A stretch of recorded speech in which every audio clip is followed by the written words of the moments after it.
ከ30 ዓመት በላይ ሆናችሁ እንዲሁም 40ዎች ውስጥ 50ዎች ውስጥም ላላችሁ እንዴት አድርጋችሁ ጡንቻችሁን መገንባት እንደምትችሉ ከ30 ዓመት በላይ ስትሆኑ ጉዳት የመግጠም ቻንሳችሁ ላይፍ ቢዚ የሚያደርጋችሁ ስራ ጫና ተፈጥሯዊ ጡንቻ የመገንባት አቅም መውረድ ወይንም የቴስቶስትሮን መቀነስ እነዚህን ሁሉ ነገሮች ተቋቁማችሁ ውጤት እንድታዩ የሚረዷችሁ ነገሮች ዛሬ እነግራችኋለሁ። ከእናንተ የሚጠበቀው ይሄን ቪዲዮ እስከ መጨረሻው ማየት ነው።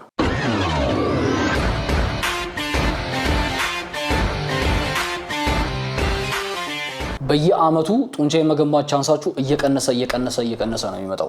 በአራት አመት ከፋፍለን ብናየው የመጀመሪያው ወር ላይ በአንድ ወር ውስጥ እስከ 1 ኪሎ ግራም መስል ቢውልድ ማድረግ ይቻላል። በአመት ውስጥ ደግሞ የመጀመሪያው ስፖርት የተጀመረበት አመት ላይ እስከ 10 ኪሎ ግራም መስል ቢውልድ ማድረግ ይቻላል። ሁለተኛው አመት ላይ ይቀንሳል፣ በእጥፍ ነው የሚቀንሰው። 0.5 ኪሎ ግራም የመጀመሪያው ወር ላይ ከዛ የወሩ መጨረሻ ላይ ልክ ሁለተኛ አመቱ ሲያልቅ እስከ 5 ኪሎ ግራም መጨመር ይቻላል።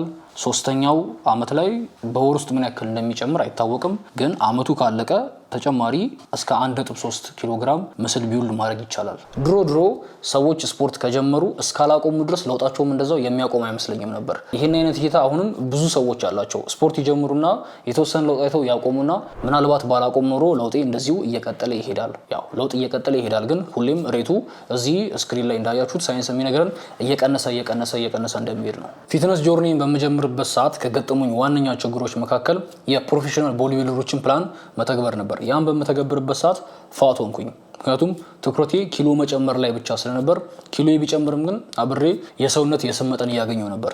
ሰውነቴ የወፈረ ሲያስቸግረኝ ኪሎ ላለመጨመር ወሰንኩኝ። ምክንያቱም ኪሎ ሲጨምር የሰውነት የስብ መጠኔ እየበዛ ተቸገርኩኝ። ስለዚህ ኪሎ ላለመጨመር ወስኜ ጡንቻ እየገነባው አደሴም ታይም ደግሞ ፋት ሉዝ ለማድረግ ወሰንኩኝ። ይሄም ሪኮምፕ ተብሎ ይጠራል። ሪኮምፕ በባህሪው ለተወሰነ ጊዜ ይሰራል። ይሄም ስቴሮይድ ለሚጠቀሙ ሰዎች ይሰራል፣ ጀማሪ ለሆኑ ሰዎች ይሰራል፣ ወይም ደግሞ ጉዳት ተጎድተው ከጉዳት ለሚመለሱ ሰዎች ይሰራል። እነዚህ ያየናቸው ነገሮች ውስጥ ራሳችሁን ካላገኛችሁ 30ዎች ውስጥ ሆናችሁ 40ዎች ውስጥ ሆናችሁ 50ዎች ውስጥ ሆናችሁ የጡንቻ መጠናችሁ እየጨመረና ለውጥ እያያችሁ እንድትሄዱ ሁሉንም ነገር ኦፕቲማይዝ ማድረግ አለባችሁ። ከዚህ በኋላ የምናያቸው ነጥቦች የምናነሳቸውን እያንዳንዱን ነገር ሙሉ ለሙሉ ማድረግ እጃችሁ ላይ ያለው ነገር እየተገበራችሁ የምትሄዱ ከሆነ ለውጣችሁ እየጨመረ ይሄዳል። ብዙ ጊዜ 30ዎች ውስጥና ከዛ በላይ በምትሆኑ ሰዓት በቂ ጊዜ አይኖራችሁም። የስራ ጫና፣ የህይወት ጫና 20ዎች ውስጥ እንደነበራችሁት እያንዳንዱን ነገራችሁን ለስፖርት ለመስጠት ትቸገራላችሁ። ስለዚህ ጡንቻ መገንባት ከሆነ ጡንቻ መገንባት፣ የሰውነት ስብ መጠን መቀነስ ከሆነ ከሁለቱ አንዱን መንገድ መርጣችሁ ማድረጉ የተሻለ ነው። 30ዎች ውስጥ በምትሆኑ ሰዓት 20ዎች ውስጥ እንደነበራችሁት በቂ ጊዜ በቂ ጉልበት ላይኖራችሁ ይችላል፣ ጉዳቶች ሊገጥሟችሁ ይችላል። ስለዚህ እያንዳንዱ ነገር ኦፕቲማይዝ አድርጎ ለመጠቀም ሊቸግራችሁ ስለሚችል የሚመከረው ጡንቻ ከመገንባት ወይንም ደግሞ የሰውነት ስብ መጠን ከመቀነስ ከሁለት አንዱ መርጦ አንዱን ከዛ ቀጥሎ ደግሞ ሁለተኛውን ማድረጉ የተሻለ ነው። ስለዚህ ሪኮምፕ ማድረግ የለባችሁም። የሰውነት ክብደታችሁን ከ0.5 እስከ 1.5% በወር ውስጥ ማሳካት ትችላላችሁ። በደንብ ማሟሟቅ አለባችሁ። በደንብ ዋርም አፕ አድርጋችሁ ነው መስራት ያለባችሁ። በሁለተኛነት ደግሞ ሪከቨሪ ላይ በደንብ መስራት አለባችሁ። ጉዳቶች እንዳይፈጠሩ ኤክሰርሳይዝ ስትሰሩ በደንብ ማሟሟቅ አለባችሁ፣ ጉዳቶች እንዳይፈጠሩ። ሌላው ደግሞ ኤክሰርሳይዝ ከሰራችሁ በኋላ ሪከቨሪ ስራዎች መስራት አለባችሁ። አሁንም እነዚህ ጉዳት እንዳይገጥሟችሁ ይረዳችኋል። ህመም የሚሰማችሁ ስፖርቶች አትስሯቸው። ይሄን ያክል ቀላል ነው። ምክንያቱም አንድን እንቅስቃሴ ስትሰሩት ህመም ከተሰማችሁ እናንተ ግን ያን ስፖርት ስለምትወዱት ብቻ ደጋግማችሁ መስራታችሁ የመጀመሪያው ያ ስፖርት ለእናንተ ለፈለጋችሁት ዓላማ የመዋል አቅሙ እየቀነሰ ይመጣል። ብዙም ኢፌክቲቭ አይሆንም። ሁለተኛ እናንተን ጉዳት ላይ ይዳርጋችኋል። በመጎዳታችሁ ደግሞ ያሰባችሁትን እቅድ እንዳታሳኩ እንዲሁም መንገዱ ላይ እንቅፋት ይሆናችኋል። ስለዚህ የምትሰሯቸው ስፖርት ለእናንተ ምቾት የሚሰጧችሁ መሆን አለባቸው። ምቾት የማይሰጧችሁና ስትሰሩ ህመም የሚፈጥርባችሁን ስፖርቶች ያኑኑ ስፖርት ህመም በማይፈጥር ስፖርት መተካት አለባችሁ። ሌላው ጂም ውስጥ ረጅም ጊዜ ስልክ ላይ ማጥፋት። አሁን ላይ ሰዎች ከስልካቸው ጋር ያላቸው አታችመንት በጣም የጨመረበት ሰዓት ስለሆነ በማወቅም ሆነ ባለማወቅ ጂም ላይ ስልካችን ከከፈትን በኋላ የመቆየት ቻንሳችን ከፍተኛ ነው። ስለዚህ ጂም ውስጥ ከገባችሁ ስልካችሁን ስክሮል አታርጉ።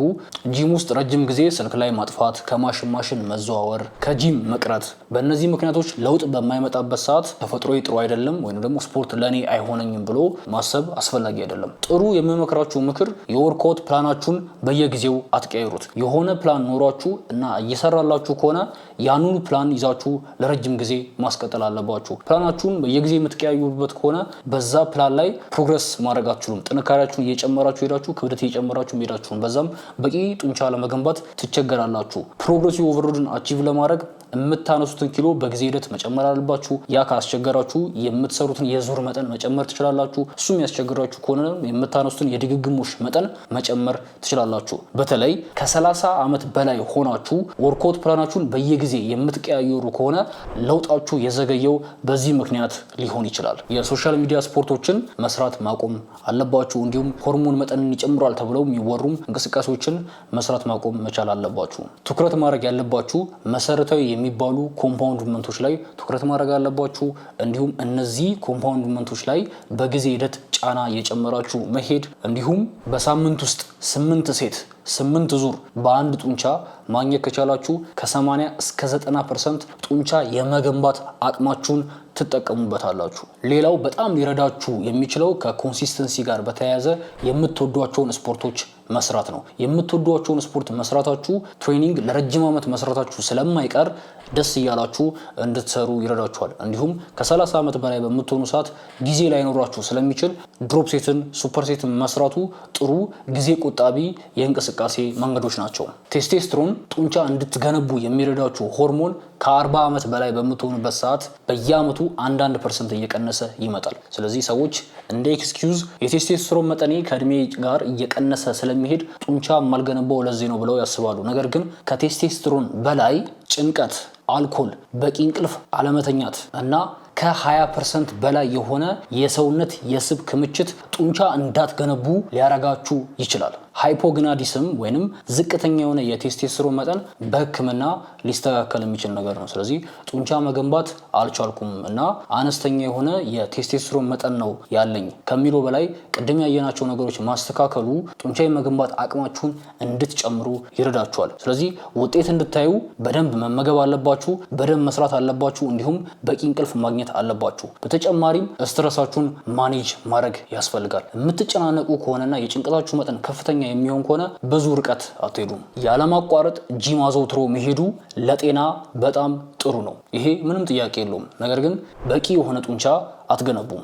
ራስን ተጭኖ በቂ የሆነ ውጤት ለማየት ከ30 በላይ በምንሆን ሰዓት በህይወት በስራ በተለያየ አጋጣሚ ፍሪ የምናገኝበት ታይም ይኖራል። ያን ፍሪ ታይም ራሳችንን ለመጫን መጠቀም እንችላለን። ስለዚህ ያገኛችሁት በአጋጣሚ ሆኖ ከስራ እረፍት ከተለያየ ጫና እረፍት በምታገኙ ሰዓት 2 ወር ሊሆን ይችላል፣ 3 ወር ሊሆን ይችላል፣ ከዛም በላይ ሊሆን ይችላል። ያንን ራሳችሁን ፑሽ ለማድረግ ትጠቀሙና እጅግ ቢዚ ደግሞ በምትሆኑበት ሰዓት ራሳችሁን ሜንቴን ማድረግ ትችላላችሁ። ስለዚህ የስፖርት እቅዳችሁን ስታወጡ ራሳችሁን በደንብ ፑሽ ለማድረግ እነዚህን አጋጣሚዎች ተጠቅማችሁ ራሳችሁን ፑሽ ማድረግ ትችላላችሁ። እንዲሁም ብዙ ጊዜ ከ30 ዓመት በላይ በሆኑ ሰዎች ላይ የሚስተዋለው የሰውነት የስብ መጠናቸው ትንሽ በሚጨምር ሰዓት መጨናነቅ። ጡንቻ ለመገንባት የተወሰነ የስብ መጠናችሁ ይጨምራል። ያንን አክሰፕት ማድረግ ያስፈልጋል። ከ20% በላይ እስካልበለጠ ድረስ ችግር የለውም። ስለዚህ ይህን ነገር ስኪፕ እንድታደርጉና ትንሽ የቦዲ ፋት ፐርሰንቴጃችሁ ሲጨምር የምትሳቀቁ ከሆነ የሚመከረው መጀመሪያ የሰውነትን የስብ መጠን መቀነስ ነው። ስለዚህ ፕሮግራማችሁ መጀመሪያ ትኩረት ማድረግ ያለበት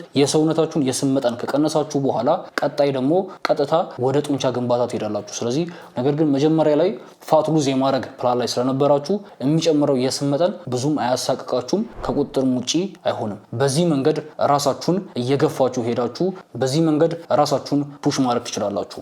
አይ ሆፕ ይሄን ቪዲዮ እንደወደዳችሁት ከወደዳችሁት ቪዲዮ ላይክ በማድረግ ሰብስክራይብ ያላደረጋችሁ ሰብስክራይብ በማድረግ ያደረጋችሁም ደግሞ ጆርኒን ፎሎ ስለምታደርጉ ከልብ አመሰግናለሁ። እዚህ ስክሪን ላይ እንደምታዩት ራሳችሁን ትራንስፎርም ማድረግ የምትፈልጉ የተለያየ የዓለም ክፍል ያላችሁ ታች ላይ በማስቀምጥላችሁ ኢሜል ጻፉልኝ። ተመዝገባችሁ የኔን ኦንላይን ኮቺንግ ጆይን ማድረግ ትችላላችሁ። የተለያየ ዳይት ፕላን፣ ትሬኒንግ ፕላን አውሮፓ፣ አሜሪካ፣ አረብ ሀገር፣ ኤዥያ ሀገር ውስጥ የተለያየ የዓለም ክፍል ያላችሁ እዚህ ስክሪኑ ላይ እንደምታዩት ራሳችሁን ትራንስፎርም ማድረግ ትችላላችሁ።